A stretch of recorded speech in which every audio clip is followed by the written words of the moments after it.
Baik, bismillahirrahmanirrahim. Assalamualaikum warahmatullahi wabarakatuh. Ya, hari ini kita akan membincangkan lagi dalam bab 2 respirasi. Okey, kita akan teruskan sesi PDPR kita untuk minggu yang ke-8. Tarikh hari ini adalah 7 hari bulan 3 2021. Okey. Okey, hari ini kita akan membincangkan mengenai topik yang 2.3 iaitu bertajuk kesihatan dalam sistem respirasi manusia. Okey, kita dah bincang sebelum ni sistem respirasi manusia, kita dah bincang kecekapan Avelius dalam proses respirasi kita. Hari ni kita nak tengok sistem respirasi manusia yang melibatkan kesihatan dia, noh. Okey, baik. Apa yang kita akan bincangkan ni? Okey, di akhir pembelajaran, murid boleh buat apa? Berkomunikasi mengenai bahan yang memudaratkan sistem respirasi, beserta penyakit dan simptomnya. Okey, baik. Okey, bahan yang memudaratkan sistem manusia. Apa itu bahan yang memudaratkan sistem respirasi manusia? Okey, kalau kita tengok sekarang, yang paling tengah top sekarang ni apa dia? Mengenai apa? Mengenai COVID-19, betul tak? Kan? So, yang tu yang menjadi punca utama ketakutan pandemik seluruh dunia sekarang. Okey, COVID-19. Itu sejenis virus. Okey, itu salah satunya lah. Okey, kita tengok apa maksud dia. Udara yang kita sedut semasa bernafas mungkin mengandungi bahan yang boleh memudaratkan sistem respirasi kita. Ya, sekarang kan kita kena pakai topeng, pergi mana-mana kena pakai topeng, tak pakai kena banyak 1000. Okey, pasal apa? Sebab sekarang virus. Okey, selain daripada tu, udara yang kita sedut mungkin juga memudaratkan sistem respirasi kita ni. Baik. Okey, antaranya yang kita takut dengan COVID-19 tu dia hanya berlaku tahun lepas dan berlarutan sampai tahun ni dan mungkin sampai tahun depan. Kita ingat yang hari-hari orang sekarang berlaku dia tarokok. Tarokok ni dia, tarokok adalah salah satu daripada bahan toksik yang terdapat dalam asap rokok. Nah, dia tar. Dia mungkin bahan dia mungkin sama dengan minyak tar yang orang buat jalan tu.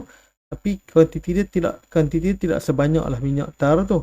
Tapi dia tetap bahan toksik yang terdapat dalam asap rokok.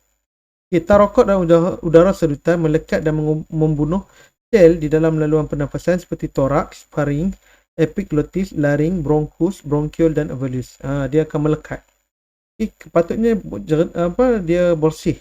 Tapi disebabkan asap rokok tu ada tar, dia akan melekat. Cuba tengok ni. Jantung yang penuh dengan tar. Tar rokok juga menambahkan pengeluaran mukus dan menghasilkan kahak di dalam paru-paru. Dia menyebabkan mukus keluar banyak, kahak pun jadi banyak. Sebab tu kalau tengok orang yang isap rokok dia akan batuk-batuk kan. Sebab ni lah punca dia. Okey, tar rokok adalah satu contoh bahan asap rokok yang boleh menyebabkan kanser paru-paru. So tar rokok ni salah satu benda yang berbahaya untuk sistem respirasi manusia. Baik, seterusnya. Kita tengok tar rokok dalam paru-paru jadi apa? Dia melekat. Ni orang yang mati lah. Dia doktor bedah untuk dia siasat, tengok jantung paru-paru dia kelihatan hitam. Okey, tar rokok dan tar yang digunakan untuk membuat jalan raya adalah bahan yang berlainan. Tar rokok biasanya ditandakan sebagai TAR merupakan akronim bagi Total Aerosol Residue yang bermaksud jumlah sisa aerosol. Okey. Tar jalan tadi minyak kan? Minyak. Tapi tar rokok ni adalah Total Aerosol Residue, bermaksud sisa aerosol. Aerosol tu asap. Yang kita tiup, orang isap kan, asap kan. Yang tak keluar tu jadi sisa. Sisa tu melekat dekat paru-paru. Kena faham. Okay, tengok dalam sebatang rokok ada apa? Ada kadmium. Kadmium ni duduk dalam bateri akri. Butana dalam pemetik api. Lain tu ada dalam karbon monoksida. Asap kereta kan. Ada metana. Ada arsenik, racun tikus. Ada cyanida, racun berbisa. Ada metanol, bahan api. Ada aseton, cat. Ada amonia. Ada nikotin. Ada telina. Sanggup tak kita masukkan benda ni dalam badan kita? Menyebabkan paru-paru kita rosak, sistem rosak kan. Okey, karbon monoksida. Karbon monoksida dia apa? Karbon monoksida lazimnya ditemukan dalam asap rokok dan asap exhaust kenderaan bermotor. Okey, karbon monoksida ialah gas tanpa warna dan tidak berbau. Biasanya duduk dalam asap rokok dan asap kereta. Tak nampak tapi tak berbau. Tapi kenapa bahaya sangat? Sebab apabila karbon monoksida dan oksigen meresap dari alveolus ke dalam kapilari darah, karbon monoksida akan bergabung secara kimia dengan hemoglobin membentuk karboksihemoglobin yang merupakan sebatian yang stabil. Sebab dia single, dia boleh masuk dalam darah kita, dia bergabung dengan hemoglobin. Hemoglobin tu apa? Hemoglobin tu yang duk angkut oksigen kan? Tapi dia tak angkut oksigen, dia angkut apa? Dia angkut karbon monoksida. Jadi bahaya. Jadi karbon monoksida tambah hemoglobin menjadi karboksihemoglobin yang sepatutnya oksihemoglobin, oksigen hemoglobin, tapi dia tak angkut oksigen, dia masuk karboksihemoglobin. Kan saya tak okok kan, dia keluar asap kan. Asap tu dia bergabung dengan hemoglobin kita. Okey, ni darah. Ya, patutnya oksigen masuk yang akan bergabung dengan hemoglobin dalam darah merah, tapi karbon monoksida yang pergi masuk kan. Hal ini menyebabkan pengurangan oksihemoglobin dalam darah yang mengangkut oksigen ke sel badan. Sepatutnya badan kita terima darah yang oksigen, tapi terima darah yang ada karboksihemoglobin. Okay, akibat kekurangan ini, sel badan tidak dapat menghasilkan jumlah tenaga yang diperlukan melalui respirasi sel. Okey. Lain pada tu, sulfur dioksida yang ada dalam asap. Okey, biasanya pembakaran arang batu dari stesen jana kuasa. Biasanya asap kelabu. Okey, ialah gas tanpa warna dan bau yang menyesakkan. Kita kalau tengok asap, dia kelabu lah. Tapi gas ni dia tak warna. Tapi tak warna pun, dia bila kita bau, kita akan rasa macam rasa macam dia macam padat dada. Sulfur dioksida. Okey, gas ini akan meronsal dalam pernafasan, menyebabkan batuk, sukar bernafas, bronkitis dan kanser paru-paru. Sebab tu orang yang kerja kat kawasan arang batu ni sangat-sangat berbahaya, sebab dia punya saluran pernafasan dia akan tertutup. Dan sebab dia batuk, bila dia batuk dia sukar bernafas, dan sama-sama dia bronkitis, dia akan terjangkit bronkiol tu. Okey, kanser paru-paru. Okey, jerebu, debu dan debunga. Ni jerebu sekarang tengah berlaku dekat Selangor kan. Kita tahun ni tak ada jerebu, tapi ada COVID-19. Tak apa, kita bincang dulu jerebu. Okay, apa berlaku pada jerebu? Jerebu ni, debu dan debunga merupakan zarah pepejal yang sangat halus, ringan dan terampai di dalam udara. Dia jerebu ni dia tak berapa nampak, dia zarah pepejal tapi dia macam halus. Bila dia halus, dia ringan, dia mudah terampai-rampai. Okey, dalam udara. Asap daripada exhaust kenderaan, pembakaran terbuka dan kebakaran hutan menghasilkan jerebu dan debu. Boleh lah. Asap daripada exhaust kenderaan menghasilkan jerebu dan debu. Sekarang yang baru ni, kemarin orang dapat tangkap endun dia bakar dekat hutan di Sepang. Biasanya kita dengar orang bakar di endun asap main Malaysia kan. Tahun ni dia bakar di Sepang. Macam jerebu dengan COVID tak selesai kan. Okay. Ada orang yang lahan juga dengan debunga. Debunga yang dibebaskan oleh enter ke dalam udara boleh dibawa oleh angin ke satu jarak jauh dan bergerak pada semua arah. Debunga ni, kat bunga ni kadang-kadang ada debu-debu dia. Itu sebenarnya dia adalah ejen lah untuk macam sperma bagi pokok lah, untuk dia bermiak lagi kan. Tapi dia bila dia kena bawa angin, dia akan terbang. Terbang yang sangat jauh, dia menyebabkan apa? Okay, merongsar sistem respirasi. Dia akan menyebabkan kita rasa pedih, kita rasa tak sedap. Okay, menyebabkan penyakit respiratory seperti asma. Orang yang ada asma, yang saluran pernafasan dia bermasalah, bila kena debunga dia akan bersin-bersin, dia akan kena alergi macam tu. Okey.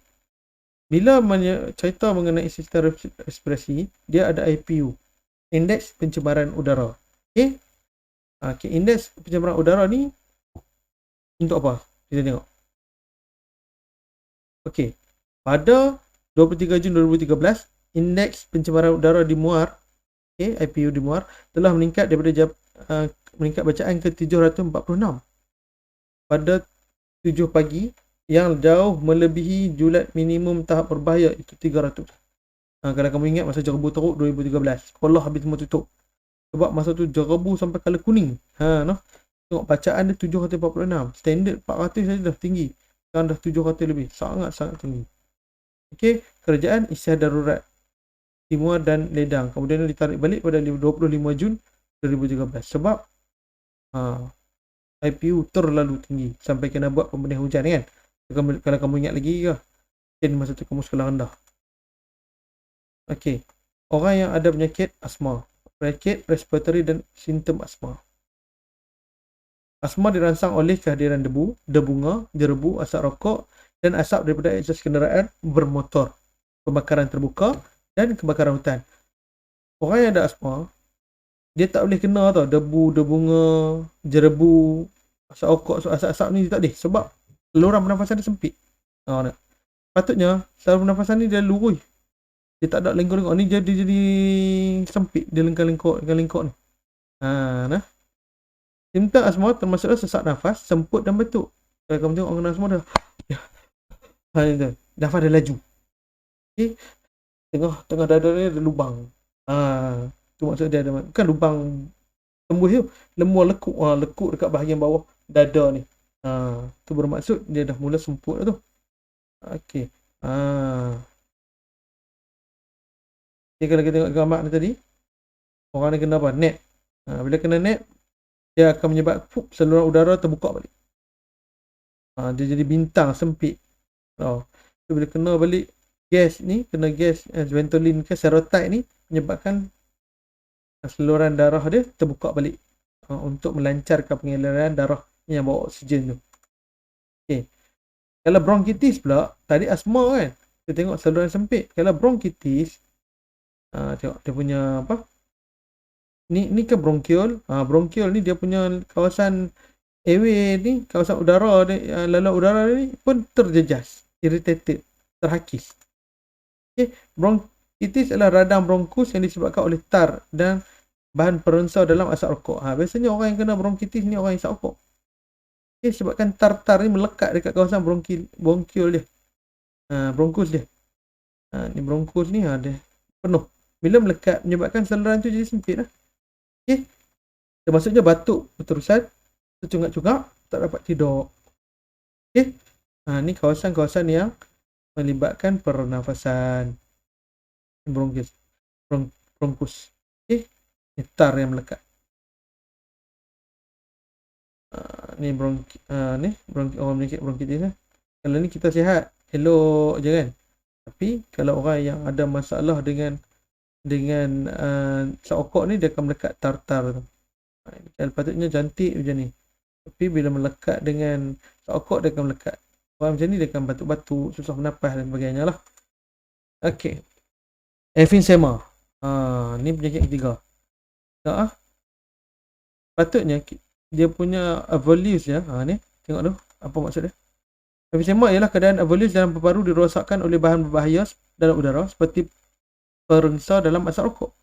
Perengsa tu. Okey, simptom emphysema termasuklah sesak nafas, sakit ketika bernafas dan rasa letih walaupun dia melakukan kejaringan. Evolus kita patutnya berlubang banyak ni. Tapi dia dah pecah. Nak tengok ruang. Pecah. Sepertinya seketul-seketul jadi macam sebetak.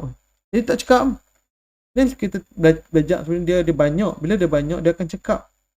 Tapi bila dia jadi besar, tak cekap. Sebab dia jadi sikit. Lepas tu tukar warna pula jadi hitam. Sebab tar melekat.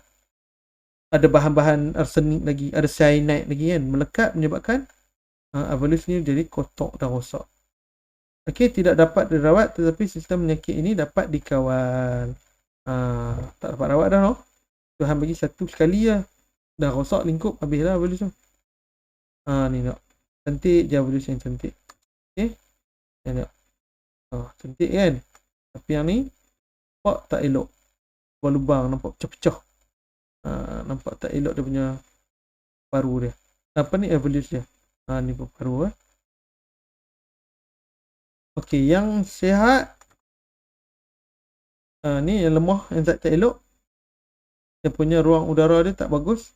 Mukus banyak, mukus ni macam hingus lah, macam cair yang ada kan. Kalau yang normal ni macam ni. Ataupun kahak jadi banyak. Menyebabkan Nak nafas payah kahak banyak kan.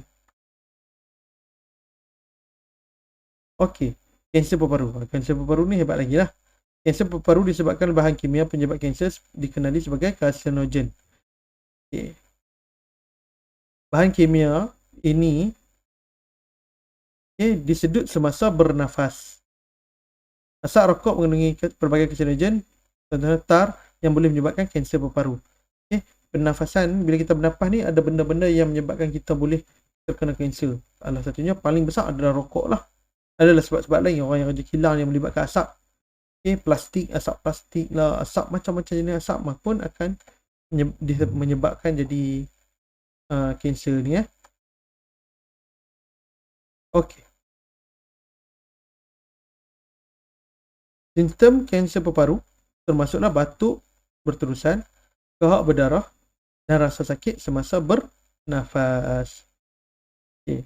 Nah, okey, orang yang ada kanser paru, dia kahak dia batuk pun batuk berdarah, sebab kahak dia berdarah, sakit bila bernafas pun sakit dan batuk dia pun tak berhenti-henti. Okey. Tengok paru-paru orang yang kena penyakit kanser disebabkan oleh bahan-bahan yang karsinogen yang ada dalam rokok, dalam asap-asap yang kita tak sedap kita pernafasan masa kita bernafas kan. Okey. So, itu adalah contoh-contoh penyakit. Okey, kesan merokok terhadap paru-paru. Merokok bukan sahaja memudaratkan sistem respirasi perokok, tapi juga menyebabkan orang-orang terdekat dia pun terkena penyakit.